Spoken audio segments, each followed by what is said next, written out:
اعوذ باللہ من الشیطان الرجیم بسم اللہ الرحمن الرحیم۔ السلام علیکم ورحمۃ اللہ وبرکاتہ۔ میرے پیارے ناظرین، کیسے ہیں آپ سب؟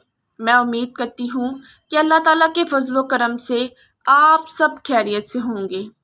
ناظرین، آج میں آپ کو ان گود میں بولنے والے 3 بچوں کے بارے میں بتاؤں گی جو ابھی بولنے کی صلاحیت تو نہیں رکھتے تھے، مگر پھر بھی انہوں نے اللہ تعالیٰ کے حکم سے بات کی۔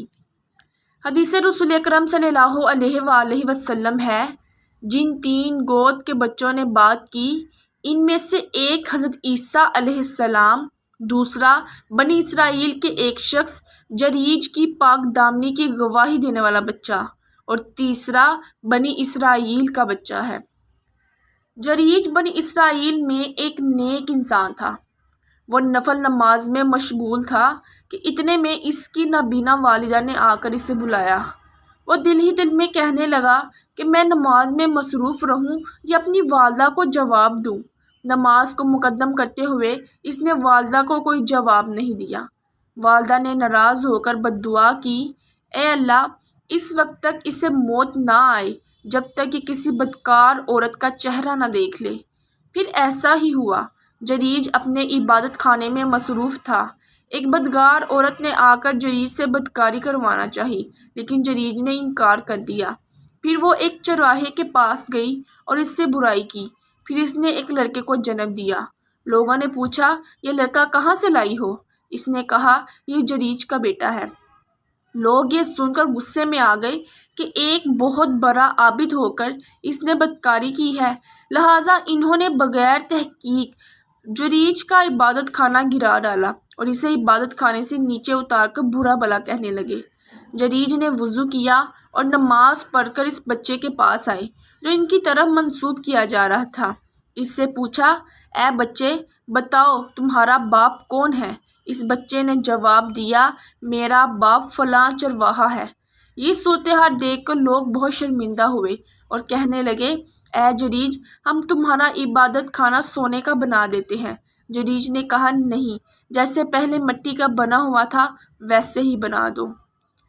بنی اسرائیل کا ایک بچہ، جس کی تفصیل یہ ہے، بنی اسرائیل کی ایک عورت اپنے بچے کو دودھ پلا رہی تھی۔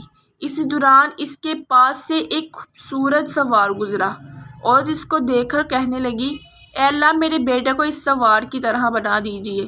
یہ سنتے ہی اس بچے نے ماں کی چھاتی چھوڑ کر سوار کی طرف متوجہ ہو کر کہا، اے اللہ، مجھے اس طرح نہ بنانا۔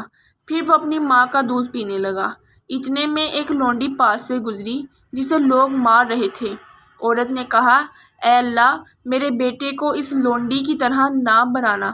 بچے نے یہ سنتے ہی ماں کی چھاتی چھوڑ کر کہا، اے اللہ، مجھے اس لونڈی کی طرح بنا دینا۔ عورت نے اپنے بچے سے پوچھا، کیا بات ہے، تم ایک خوبصورت سوار کی طرح بننا نہیں چاہتے اور ایک ذلیل و خوار لونڈی کی طرح بننا چاہتے ہو؟ بچے نے جواب دیا، جو سوار پہلے گزرا ہے وہ ایک بہت بڑا ظالم ہے اور یہ لونڈی بے قصور بے چاری ہے۔ لوگ اس پر چوری اور زنا کا الزام لگا رہے ہیں۔ حضرت عیسیٰ علیہ السلام، جب حضرت مریم علیہ السلام کے ہاں حضرت عیسیٰ علیہ السلام پیدا ہوئے تو آپ علیہ السلام انہیں لے کر قوم کے پاس تشریف لائی۔ قوم نے جیسے ہی آپ علیہ السلام کی گود میں بچہ دیکھا تو حیران ہو کر کہنے لگے، اے مریم، تو نے یہ کیا کیا؟ نہ تو تمہارا باپ بدکار تھا اور نہ ہی تمہاری والدہ۔ کنواری ہونے کے باوجود یہ بچہ تمہارے پاس کہاں سے آ گیا؟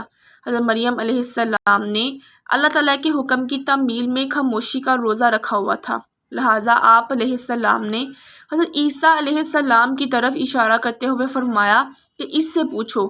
لوگوں نے کہا، اتنے چھوٹے بچے سے ہم کیا پوچھیں؟ جب حضرت مریم علیہ السلام نے حضرت عیسیٰ علیہ السلام کی طرف اشارہ کیا کہ ان سے حقیقت معلوم کر لو، تو قوم کے افراد ابھی یہ سوچ ہی رہے تھے کہ مریم علیہ السلام ہم سے مذاق کر رہی ہے، اتنا چھوٹا بچہ بولنے کی صلاحیت کہاں رکھتا ہے۔ اتنے میں حضرت عیسیٰ علیہ السلام اللہ تعالیٰ کے حکم سے بول پڑے اور خود کو اللہ کا بیٹا ہونے کی نفی کرتے ہوئے اپنی والدہ محترمہ پر جو قوم کی طرف سے الزام تھا اس کی بھی تردید فرمائی۔